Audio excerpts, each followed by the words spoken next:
Okay, guys, this is chapter 21, and the title is Peace. And this is our last chapter in this book together because chapter 21 wraps it all up. So here we go. Are you guys ready? And then I can't wait to see what book we decide to do next. So I want to hear back from you guys, maybe in the comments or just, send me a note and let me know if you want to do another one by this author or what you guys want to do. But here we go. Chapter 21, Peace. Everywhere the grass was white, with daisies and yellow, with buttercups and primroses. Figwort lay like clumps of melted butter along the sides of the ditches. Easter was a happy day, though there were no pretty bonnets and no colored eggs.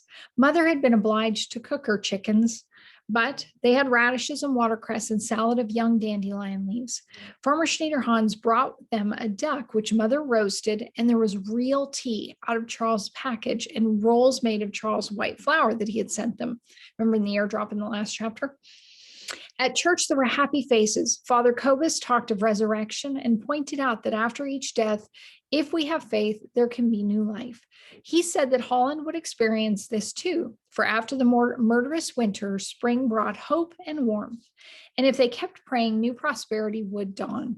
But he also reminded his congregation that many of their fellow countrymen had nobly sacrificed their lives to bring this about. Mother wept a little when he said that, and Joris squeezed her hand. On the 5th of May, Holland was liberated. Canadian troops marched into the villages and cities. Women and girls threw flowers and jumped on cars and tanks. Everywhere, the Dutch flag waved. Children held bunches of flowers. People danced in the street. Bells rang. Father and the boys set the Watchman in joy. Remember the position of the wings? So they set it in joy. Mother fetched flags out of her trunk, which they strung from one wing to the other, plaiting the sails through the gates in decorative patterns. So here is the Watchman, all decorated up. You can see with the flags. Kind of cool, right? And set to joy. They were free. Hildebrand walked openly in the streets. Other young men appeared from unexpected hideouts. Everywhere there was feasting. So Hildebrand wasn't the only guy hiding in their town. And there was a then the celebrations were over, the queen had come back to her palace and the government of Holland was again in its rightful place. But now the leaders of the underground were suddenly important. The queen and the ministers listened to them. The first thing that had to be done, they said, was to round up the traitors who had caused the death of so many brave and honest Dutchmen. They must be put into camps from which the Nazi victims had been liberated to await trial. One day at the Schneiderhans farm, Dutchman came to call for Leendert. He was put into a truck with the other traitors and deported. The only one who was sorry was his mother. The Poots certainly were not sorry. Mr. Poot and Ernst had survived the inhumane conditions of the Vught concentration camp. They looked like skeletons, though, and Dr. de Vries said they'd bear the effects of their imprisonment all their lives, like it would hurt them. There would be things that they would suffer physically because of what their bodies had gone through. At the Watchman, Hildebrand said goodbye to mother and father. He was going back to his home in Utrecht to finish his thesis. He said that his real name was Willem Romein and that he would never forget the Watchman. It's funny, he said, it's been a terrible winter, and yet I think I'm going to have only happy memories. The family felt sad to see him walk off in long strides. Once more, he turned and waved to them. Then he was gone. Next, there was a visit from the poldermasters of the Rheinsader polder, who came to tell father that they would keep the Watchman. This winter has shown us the right of it all. We'll change the wings to the Decker kind. Thank you for your wonderful work, they said. And they added news that made father even happier. The Norderer Polder Committee had decided to rebuild the Giant. Never again did they want to risk being inundated for lack of electricity. Now the postman came with a letter from Koba and Betsy from their parents. They were back in the green shuttered red house beside the railway and coming to fetch their little daughters. Koba and Betsy danced with joy. They picked flowers and decorated the house to welcome their parents. They constantly got in Mother's way, anxious that everything should be right. They set the table with Mother's best dishes and best tablecloth. Mr. and Mrs. Van Gort, the girls' parents, arrived and were delighted at the health and well-being of their daughters. They were kind, good-natured people who let themselves be dragged all over the place by Koba and Betsy. And the water was up to here, they chattered. We could sail on it, and St. Nicholas came, and he did. And there was this nice man, tried to hide all the time, and Betsy climbed a tree, and she didn't fall off. And can we have a puppy? Joris had offered them one, and it had been their uppermost thoughts for the past weeks. Would they be allowed to keep it? But they need not have worried. Their father and mother were weak with happiness at having their little girls back and could refuse them nothing. So Scotty was put in a little basket and departed with the Van Gort family. How empty the house seemed without Hildebrand and the two blonde girls. But at least we have Trixie, said Mother, catching the little minx in her arms. And then Mrs. Grohn came back. It was a miracle that she had escaped. All the others had been killed. She came to visit Mother and to see her daughter, the only one left to her now. She was a little black figure, much older than her years, moving shyly, her eyes dark and sorrowful in her thin face. She sat in the living room beside the open window through which blew the scent of newly mown hay. Mother brought Trixie to her, bouncing, healthy Trixie with her red dancing curls around her rosy face. Her dark eyes were shining. Mrs. Grohn could not speak for a moment. Then she held out her arms. Rachel, she said. Trixie backed away to hide in the folds of Mother's skirts.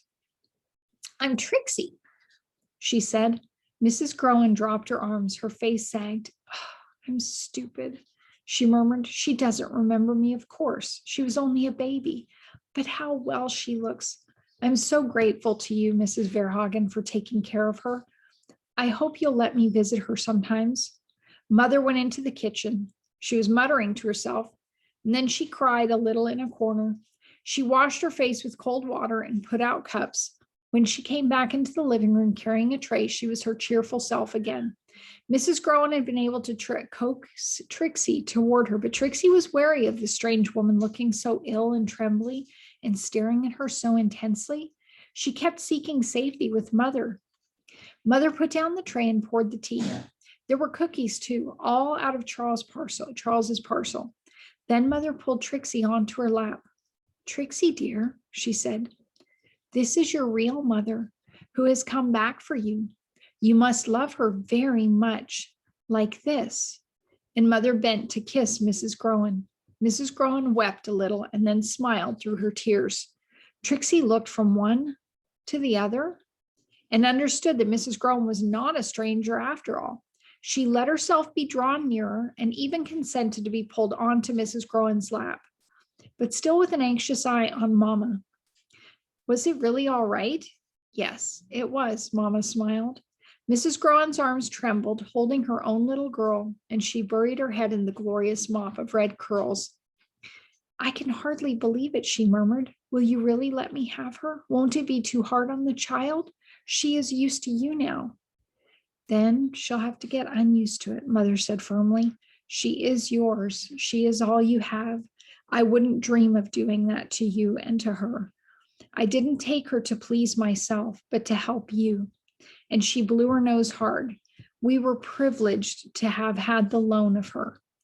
It is wonderful of you, sighed Mrs. Grohn, but we must do it gradually. She must get used to me. Mother agreed. Joris and Dirk Jan had sat silently drinking their tea while this was going on.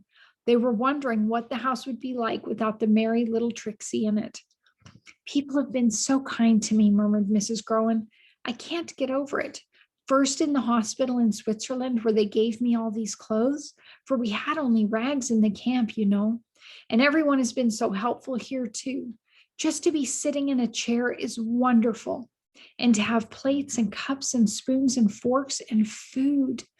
And to be able to wash every day is a joy. Oh, you must have suffered terribly, said Mother gently.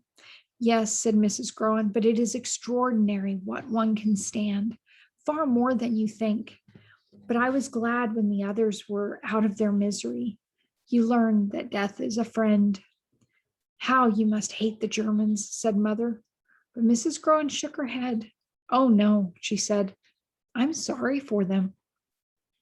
To suffer yourself, that is nothing. God will wipe away all tears from our eyes. But to hear God ask, where is your brother? That must be dreadful. The hardest to bear are the wrongs we do to others. It was not only the Germans either. Some Germans were kind, at great risk to themselves. In the camps, we saw our own people kill each other over a crust of bread. In the old days, I used to think that religion did not matter much, that people could be good without it. That was not true in the camps. If you had no hope or faith to keep you human, you sank to the lowest depths. I'll practice my religion more faithfully now. She pulled Trixie's face close to her own, and I'll teach Rachel the same. When Mrs. Grohn had left, promising to come soon again, Mother looked out the window and watched her go. She puts us to shame, Mother said. After a while, Trixie got used to her own mother. She got used to being called Rachel, too. And one summer day, she went off quite happily, holding her mother's hand and waving goodbye to the mill. Mrs. Grohn was carrying Sif, a parting present from Joris.